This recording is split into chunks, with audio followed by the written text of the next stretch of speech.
The moment my wife screamed she wanted a divorce, I already knew about the $72 million inheritance in my account. I made the decision to stay silent and let her walk away. She said it at 7:14 in the morning. I know the time because the coffee maker had just finished its cycle and I had been looking at the clock above it the way you look at clocks when you are standing in a kitchen that has become a place where arguments happen more than meals do, when the domestic infrastructure of a life shared has started to feel like the stage set of something that is no longer being performed honestly. 7:14. The coffee was ready. My wife was standing in the doorway between the kitchen and the hallway and she said the sentence that people say when they have been holding it for long enough that the holding has become more exhausting than the saying. She said, "I want a divorce." Not for the first time. That is the part I need to say clearly before anything else, because the clarity of it matters to everything that follows. She had said it before. 3 times in 4 years, in the specific recurring pattern of a marriage that had not found its stable form, that kept arriving at the same edge and then pulling back from it, that had the specific exhausting quality of a thing that is neither fully committed nor fully finished. 3 times she had said it, and 3 times the saying had produced a conversation and the conversation had produced a temporary reprieve and the reprieve had lasted until the next time the edge was reached. I was standing at the coffee maker at 7:14 and I heard it for the 4th time and I felt something that was different from the 3 previous times. Not devastation. Not the specific panic reaching for the conversation that would produce the reprieve. Something quieter than those things and more settled. The feeling of a person who has arrived at a clarity they had not been able to reach before and who recognizes the clarity as the thing they have been moving toward without knowing it. I said nothing. She waited for the conversation to begin, the specific waiting of someone who has issued the sentence and is expecting the familiar response, the defense and the negotiation and the eventual landing at the temporary reprieve. She waited for 30 seconds that felt much longer than 30 seconds. I poured my coffee. She said, "Did you hear me?" I said, "Yes." She waited. I drank my coffee. The silence I was keeping was not theater. I want to be absolutely clear about that because the nature of the silence is the center of this story and it must be understood accurately. I was not performing indifference to produce an effect. I was not constructing a strategy. I was standing in my kitchen at 7:14 in the morning in the specific stillness of someone who has just received information that has clarified something that had been unclear for 4 years and who needs a moment with the clarity before the moment becomes something else. The information I had received was not the sentence she had said. The information I had received was 3 days old. Let me tell you about the 3 days. My name is Elliot. I am 41 years old and I had been married to my wife Vivian for 6 years, the last 4 of which had been the recurring edge and the temporary reprieves, the specific geography of a marriage that had been good in its first 2 years and had become something harder to name in the years after. Not a bad marriage, exactly. Not the dramatic wreckage of 2 people who had chosen wrong. Something more ambiguous than that. 2 people who had grown in directions that were not converging, who had maintained the marriage through the specific effort of 2 people who believed in the commitment and were not certain the commitment was producing what a commitment was supposed to produce. I had been a high school history teacher for 14 years. Not wealthy. Comfortable in the specific modest way of someone who has chosen a profession for its meaning rather than its compensation and who has built a life within the parameters of that choice without resentment. The apartment was ours, jointly purchased 5 years ago with the specific combined effort of 2 incomes and the particular satisfaction of owning something together. The life was not large. It was sufficient and it was ours, and I had believed, for most of 6 years, that the sufficiency was something we shared. Vivian was an architect.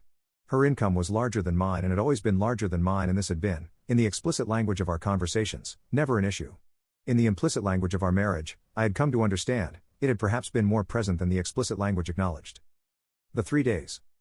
My uncle Bernard had died 11 weeks before the morning at the coffee maker. Not unexpectedly. He had been ill for 2 years and the illness had followed the specific patient trajectory of something that takes its time and arrives at its conclusion on its own schedule. Bernard had been my father's older brother and he had been, in the constellation of my family, the specific kind of presence that is felt more than seen, reliable and quiet, and there in the way that certain people are there without requiring acknowledgement for the there-ness. He had never married. He had no children. He had spent 40 years building a business in commercial real estate that I had known about in the vague way of someone who understands that a relative is successful without knowing the specific dimensions of the success. I had known the dimensions for 3 days. The attorney's call had come on a Wednesday. She had asked me to come to the office and I had gone on Thursday, a professional day when the school was in curriculum review and I had no classes. I had sat in a conference room not unlike the conference rooms I had sat in for estate processes before, the specific neutral geography of a space designed to contain significant information at a controlled volume. The will had been read. Bernard had left his estate to me. Not a portion. The estate. The entirety of 40 years of commercial real estate development, the properties and the liquid assets and the accounts and the specific accumulated architecture of a man who had spent 4 decades building something and had decided, without telling me he was deciding it, that I was the person he wanted to leave it to. The number the attorney had given me was $72 million. I had sat in the conference room for a long time after she finished. I had driven home. I had not called Vivian. Not because I was planning anything, not yet, but because the number required a specific private processing before it could be shared, the way very large information requires a room of its own before it can be placed in a shared space. I had processed it for 3 days. And on the morning of the third day my wife had stood in the kitchen doorway at 7:14 and said the sentence she had said 3 times before. I stood at the coffee maker and I held the $72 million in one hand and my wife's "I want a divorce" in the other, and I understood, in the specific clarity of that moment, what the silence meant and what it was going to allow. Let me tell you what the 4 years had contained. Not all of it. The shape of it. The specific pattern that I had been understanding incrementally and had not yet fully articulated even to myself until the Wednesday phone call and the Thursday conference room and the 3 days of processing. Vivian had a version of our future that had been consistent for 4 years. The version involved a larger apartment, a specific neighborhood, a different scale of living than the one we occupied. She had described this version often, in the specific recurring way of someone who believes that the describing will eventually produce the described, that the saying of it enough times will bring the listener into alignment with the vision. The version required money that a history teacher's salary did not produce. This had never been stated explicitly. It had been stated in the specific implicit language of comparative observations. Her colleague's apartment. Her friend's renovation.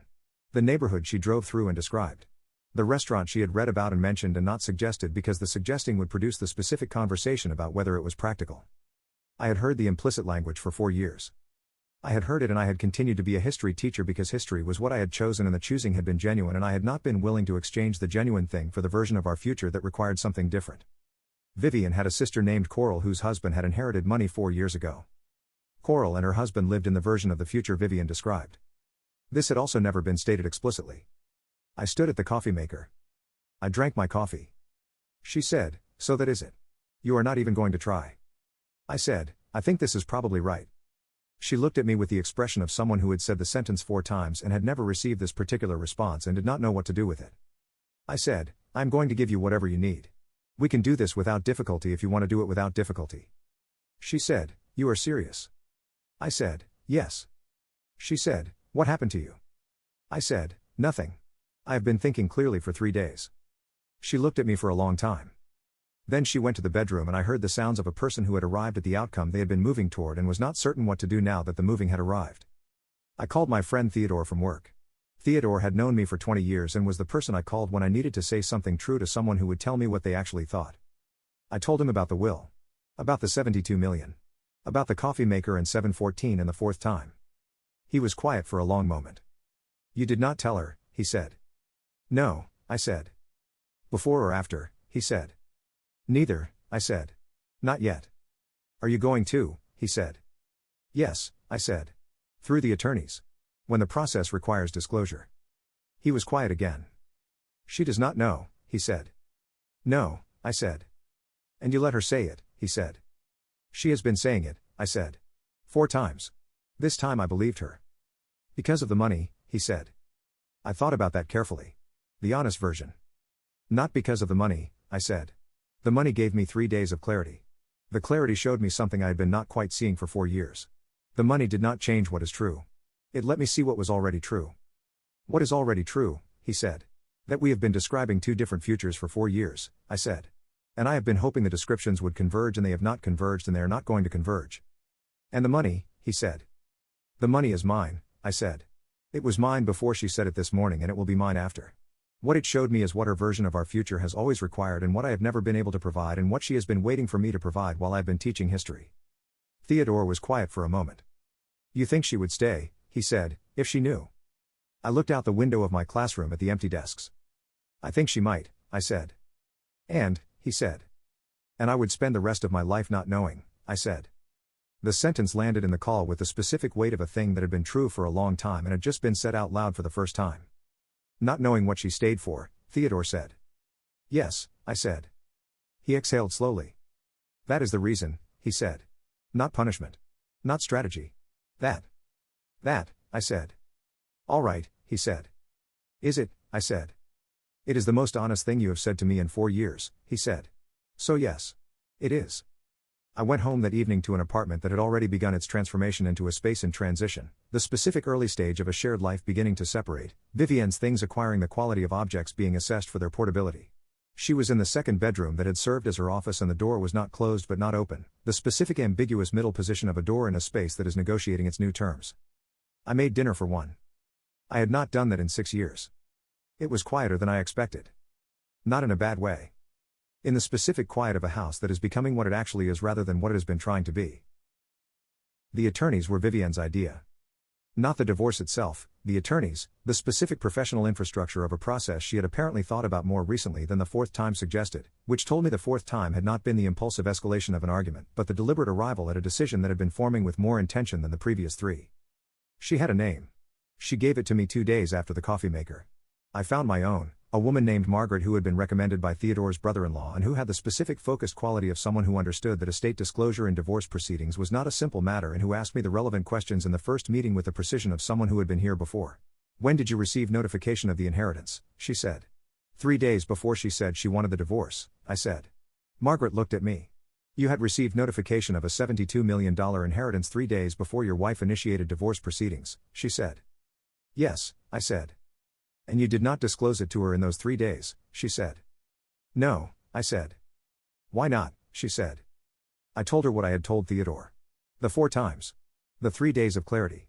The 2 different futures. The not knowing. She listened all the way through. "I understand the personal reasoning," she said. "I need to tell you the legal reality. Assets must be disclosed in divorce proceedings. The inheritance will be disclosed through the legal process regardless of what you choose personally. The question is the timing and the framing." "I intend to disclose fully," I said. "I am not trying to conceal it." "I know," she said. "But I need you to understand that when Vivienne's attorney sees the timeline, they are going to look at the 3 days." "I know," I said. "They may characterize your silence as strategic," she said. "It was not strategic," I said. "I believe you," she said. "Characterizing it accurately to the other side is something we will need to manage." The disclosure came in the 3rd week of the process. Margaret presented it in the formal documentation, the estate notification and the valuation and the full accounting of what Bernard had left. Vivienne's attorney received it and the period of silence that followed the receiving was 4 days, which told me something about the specific process of absorption that the number required on the other side. Vivienne called me on the 4th day. Not through the attorneys. Directly. My phone rang and her name was on it and I answered because not answering would have been theater and I was done with theater. She said, "You knew?" I said, "Yes." She said, "When?" I said, 3 days before." The silence on the line was the specific silence of someone who is assembling a picture and is not yet certain of its shape. She said, "And you said nothing?" I said, "No." She said, "Why?" I told her. The same thing I had told Theodore and Margaret. The 4 times. The 3 days. The 2 futures. The not knowing what she would be staying for. She was quiet for a long time. Then she said something I had not expected. She said, "That is the most honest thing you have said to me in 4 years." Theodore had said the same words. I sat with the coincidence of that. "You think I would have stayed for the money," she said. "I think you might have," I said. "I did not want to find out." "You did not trust me," she said. "I did not trust the situation," I said. "There is a difference. I have thought about it carefully. If the order had been reversed, if the money had come first and then you said it, I would have known. The order did not give me that." She was quiet. "The order," she said. "You said it before you knew," I said. "That version of your decision is the one I have. I did not want to replace it with a version made after." She did not respond immediately. When she did, she said, "I have been thinking about the 4 times." "Yes," I said. "I have been thinking about what I was saying when I said it," she said. "Not the word. The thing underneath the word." A pause. "I was saying that the version of our future I wanted was not the version we were living. I was saying it to see if it would change something." "And the 4th time," I said. "The 4th time I was saying it because I had stopped believing it would change something," she said. "I know," I said. "I heard the difference." She was quiet again. "You heard the difference," she said. The specific repetition of someone encountering information they had not expected. "It sounded finished," I said. "The other 3 times had something in them that was still open. The 4th time was closed." "You have been listening more carefully than I knew," she said. "I have been a historian for 20 years, I said. I pay attention to what things mean underneath what they say." She made a sound that was not quite a laugh. The specific sound of something that recognized itself in what it had just heard. "Elliot," she said. "Yes," I said. "What do we do?" she said. "We finish the process," I said. "We do it without difficulty the way I said. We divide what we have built and we both walk away from it with the specific clean accounting of 2 people who did not destroy each other." "And the money," she said. "What about it?" I said. "You are going to be." She stopped. "I do not have a word for what you are going to be." "The same person I was at 7:14 on that morning," I said. "Teaching history. That has not changed." $72 million has not changed that, she said. No, I said. She was quiet for a long time. I think I owe you something, she said. You do not, I said. I do, she said. I have been describing a future for 4 years that required something from you that you could not give as a history teacher, and I told myself it was not about the money, but the money was in it. It was always in it. A pause. And I think some part of me knew that if I kept saying it, eventually something would change. Either you would become what I needed or we would end. Yes, I said. And you heard the fourth time as the ending, she said. Yes, I said. Because you had been listening, she said. Yes, I said. The process took 4 months. Margaret was right that Vivian's attorney looked at the 3 days and tried to characterize them as strategic concealment. Margaret was prepared for this. The documentation of the timeline and my full and immediate disclosure through the formal process and the absence of any action taken during the 3 days that could be characterized as protective of the asset produced the accurate picture, which was a man who had received extraordinary information and had needed 3 days with it before the process began. The characterization did not hold. The settlement was fair. Not contentious. Vivian had been right that we could do it without difficulty, and we did it without difficulty, the specific difficult non-difficulty of 2 people who have agreed on the ending and are executing it with the mutual respect of 6 years of genuinely knowing each other. The apartment went to Vivian. Her name had been on it longer in the ways that mattered to her, and the thing that mattered to me was not the apartment. Theodore helped me find a place. Smaller. Quieter. The specific dimensions of a life that is being redesigned from its actual parameters rather than from the parameters of a future that was always someone else's version. I went back to school in September. Room 14. 26 students. The specific demanding presence of a classroom full of people who need someone to make the past legible and who do not care about the number in your account when they are trying to understand the causes of the First World War. I had lunch with Theodore in October. He asked me how I was. Good, I said. And I meant it in the specific full way of someone who has arrived somewhere they did not plan to arrive and has found that the arriving is accurate. The money, he said. What are you doing with it? Margaret is helping me think about it, I said. Slowly. I am not in a hurry. You are a $72 million history teacher, he said. Yes, I said.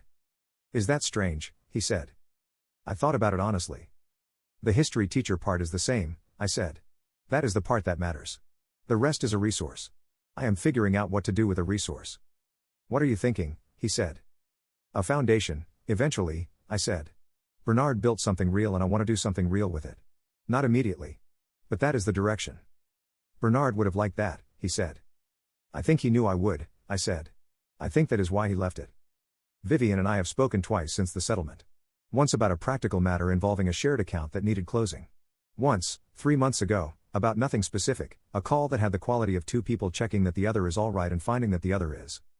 She said she had started her own firm. I said that was right for her. She said she thought so too. She asked about school. I told her about a student who had written an essay about the causes of the Second World War that had been the best student essay I had read in 14 years. She said, "You light up when you talk about that." I said, "I know." She said, "I did not appreciate that enough." I said, "I did not explain it well enough." The call lasted 20 minutes and ended without difficulty. I think about the 7:14 moment sometimes. About the specific stillness of it, the coffee maker and the clock and the silence I chose. I have asked myself many times whether the silence was right, and I have arrived each time at the same answer, which is not that it was right exactly, but that it was honest. The most honest response I had available. She had made her decision in the absence of the information. I needed to know that decision. I needed to have it clearly, without the contamination of what comes after someone learns the number, without the specific recalculation that very large numbers produce in people who had been moving in one direction and are now presented with a reason to move in another. I needed the fourth time to be what it was when she said it. Finished. And it was. And now I know. Here is what I want to say to anyone who has stood at a coffee maker at 7:14 in the morning with something significant in one hand and a relationship in the other. Clarity is not cruelty. Letting someone complete the sentence they have been building toward is not indifference. It is the specific respect of allowing a person's decision to be their own, made from their own information, before the information changes. You cannot know what someone wants if you change the conditions before they finish wanting. Let them finish. Then you will know. And the knowing, even when it is difficult, even when it confirms the thing you were hoping was not true, is more valuable than the version you would have received after the conditions changed. Because the after version is not their decision. It is the decision the number made. And you cannot build anything true on a decision the number made.